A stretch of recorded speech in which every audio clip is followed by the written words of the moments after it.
numéro de notre série de vidéos pour les top managers, série de vidéos au cours desquelles nous voyons quelle est la meilleure façon d'approcher l'enjeu managérial, les enjeux de direction générale, quelles sont les approches, les principes, les règles simples, les idées pour pouvoir devenir l'un des meilleurs managers, l'un des meilleurs dirigeants que vous connaissiez. Et puis aujourd'hui, nous allons parler d'innovation.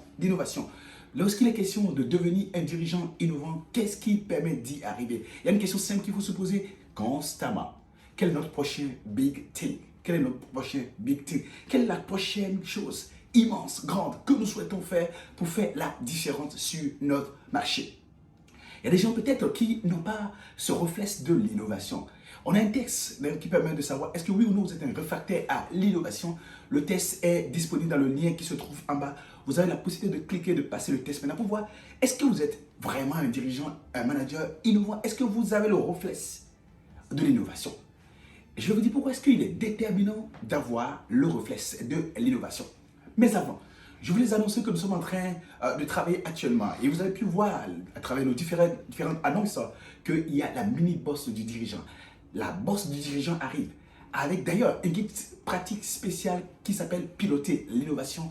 À quoi vous aurez affaire pour pouvoir travailler votre capacité à devenir un dirigeant innovant. Mais avant, passez le test en cliquant sur le lien en bas. Peut-être que vous êtes quelqu'un de réfractaire à l'innovation et vous ne le savez pas.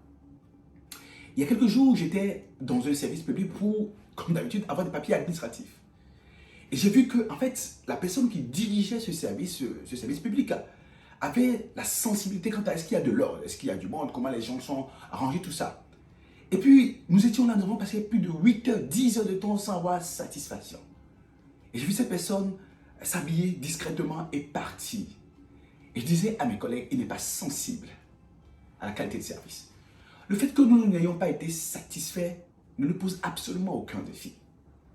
Il y a des gens qui disent souvent, eh ben, tant qu'il n'y a pas de mauvaises nouvelles, donc on y va. Tant qu'il n'y a pas de chaos, tant qu'il n'y a pas de goulot d'étranglement, tant que nous continuons de vendre, on va y aller. Or, il y a un élément déterminant pour ce qui concerne le business, la stratégie. La stratégie suppose que vous soyez dans une dynamique de différenciation.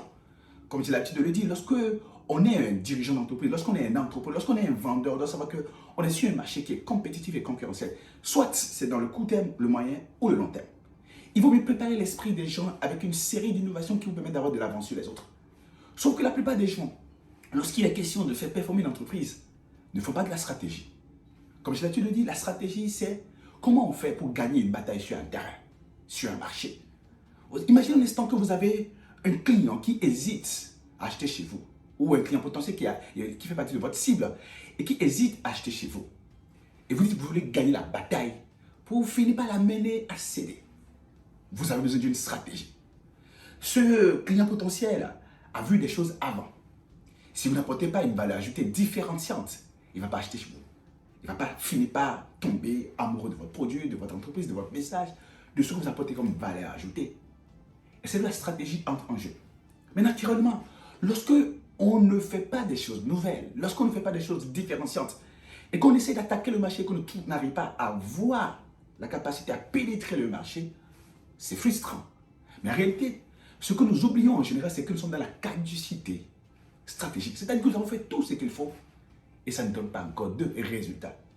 Et c'est là essentiellement que nous devons revenir à l'essentiel pour savoir que la différence est dans la différence. J'ai des types de résultats actuellement qui ne me permettent pas de conquérir le marché, qui ne me permettent pas de toucher des types de cibles données, qui font que, eh bien, on peut voir clairement que mes concurrents ont de l'avance sur moi. Pourquoi? Parce qu'ils font des choses différenciantes. Ils ont des avances sur moi que je n'arrive pas à attraper actuellement. Je n'arrive pas à rattraper ces avances. Ils disent des choses, ils font des choses, ils ont une valeur ajoutée, ils ont une proposition de valeur précise que je n'arrive pas à apporter actuellement.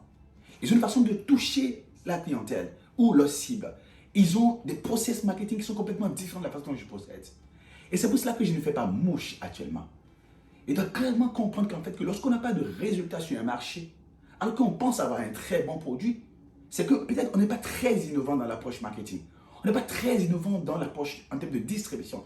On n'est pas très innovant en termes de quel est le message qu'on envoie et comment on calibre ce message, quels sont les canaux qu'on utilise pour envoyer ce message. Et ça veut dire là qu'on sent le besoin de pouvoir innover. À chaque fois que vos résultats ne sont pas bons, c'est qu'en fait, vous devez comprendre tout simplement que vous devez faire quelque chose pour innover. Donc, différencier. je dois faire quelque chose de différent par rapport à ce que je faisais avant. Comme le disait Einstein, c'est de la stupidité que de faire à chaque fois la même chose et d'espérer des résultats différents. La meilleure façon d'avoir de meilleurs résultats quand on n'est pas en train de les avoir, actuellement on le constate, c'est de dire, ok, il faut qu'on se différencie, il faut qu'on fasse quelque chose de nouveau, il faut qu'on innove. Et c'est pour cela que constamment, il doit y avoir une question qui doit tourner dans la tête de tout dirigeant qui veut faire la révolution de la performance constante et de la croissance sur son marché et finit par dominer son marché. Quelle est notre prochaine grande chose? Bien évidemment, quand on parle d'innovation, il va de soi que je laisse entendre qu'il faut faire quelque chose de très grand. Mais en réalité, l'innovation, c'est encore plus simple que cela. Il faut en fait d'abord un réflexe. Ça veut dire quoi? Ça veut dire tout simplement que vous commencez par vous dire trois choses essentielles. La première, nous voulons maîtriser des avantages qui seront difficiles à écraser du moins par nos concurrents.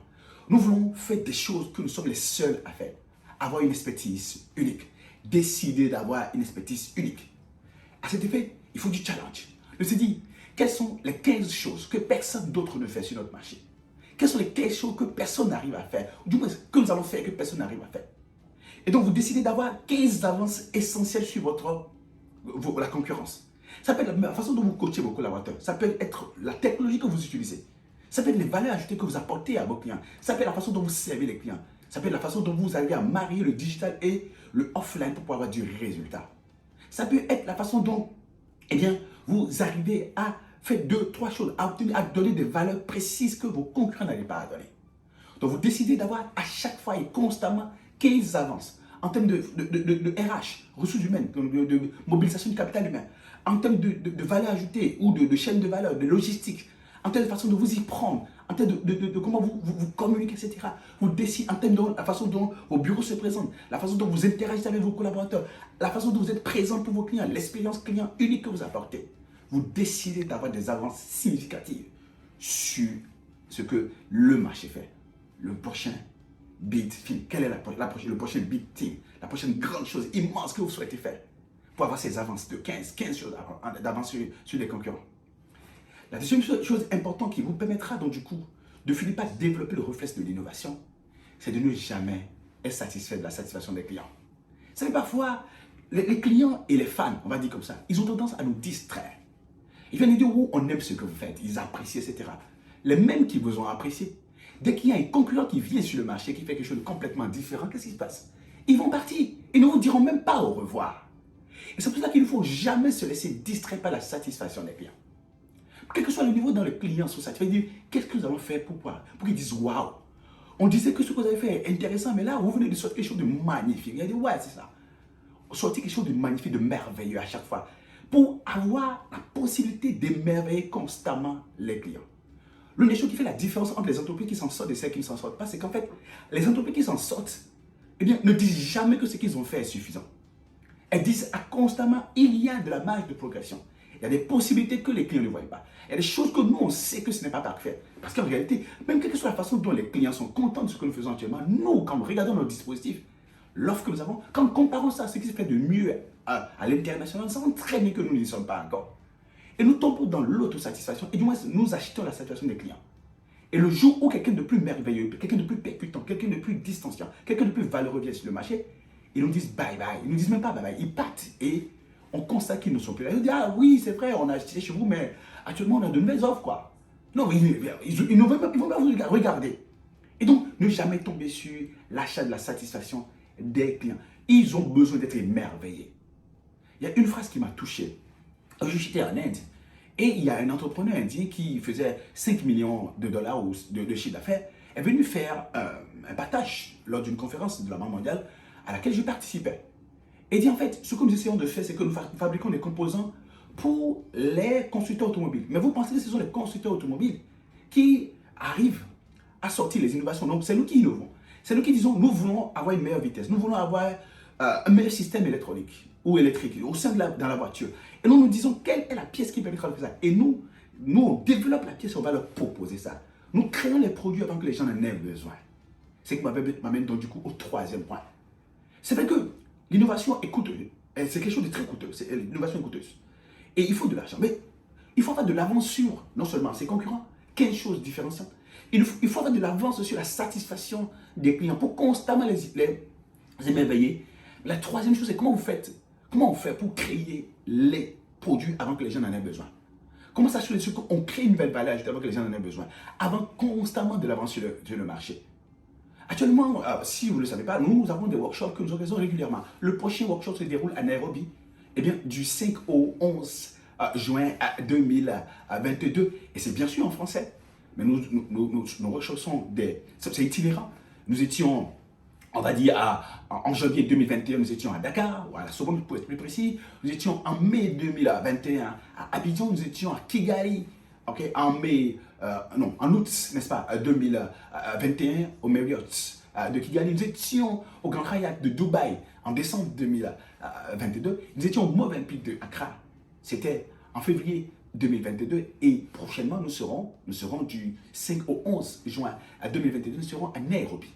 Mais vous ne le savez peut-être pas, c'est une idée qu'on avait eue il y a 10 ans, c'est-à-dire il y a 10 ans qu'on avait eu cette idée, qu'on avait tenté pour la première fois d'organiser un workshop qui rassemble les dirigeants, les décideurs. Et croyez-moi, nous étions en avance sur le marché. Nous étions en avance même sur notre propre entreprise.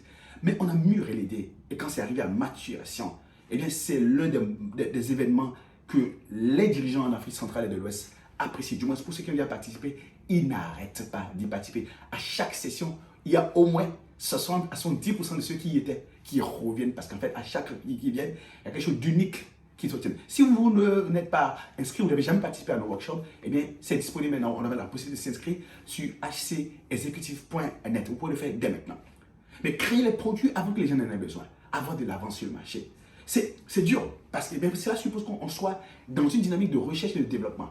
Qui dit, quelles sont les prochaines offres, quelles sont les prochaines possibilités, qu'est-ce que les gens cherchent, qu'est-ce que les gens ne savent pas qu'ils peuvent en avoir besoin, quelle est la meilleure façon de procéder, les gens ne savent pas que c'est possible actuellement. Et c'est ça qui fera que vous aurez de l'avance sur le marché.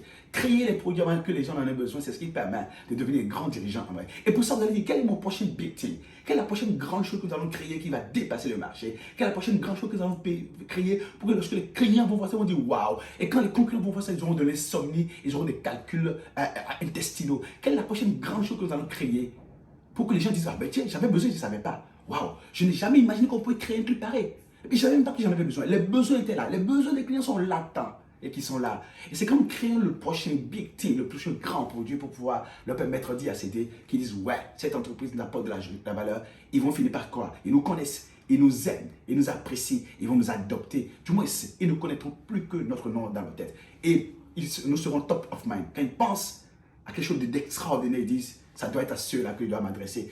C'est pas évident, mais c'est aussi simple. À chaque fois, demandez-vous quel est notre prochain big team. Cela suppose que quoi? Vous ayez 15 choses d'avance, 15 choses que vous faites et que vos concurrents ne font pas. Que vous ne soyez jamais satisfait de la satisfaction des clients et que vous cherchez constamment des moyens de les émerveiller. Et bien évidemment, que vous créez, n'est-ce pas, les produits, les services, des valeurs avant que les gens ne sentent le besoin d'en avoir besoin. Et quand ils seront prêts, vous serez le premier à l'avoir fait. C'est ça qui fait la différence. Lorsqu'on veut devenir un dirigeant innovant. Si vous n'avez pas encore souscrit à la mini-bourse du dirigeant, c'est disponible sur hcexecutive.net et la bourse du dirigeant avec les 12 guides pratiques et du coaching et du live. Tout, eh bien, les jeudis, ça vient très très prochainement.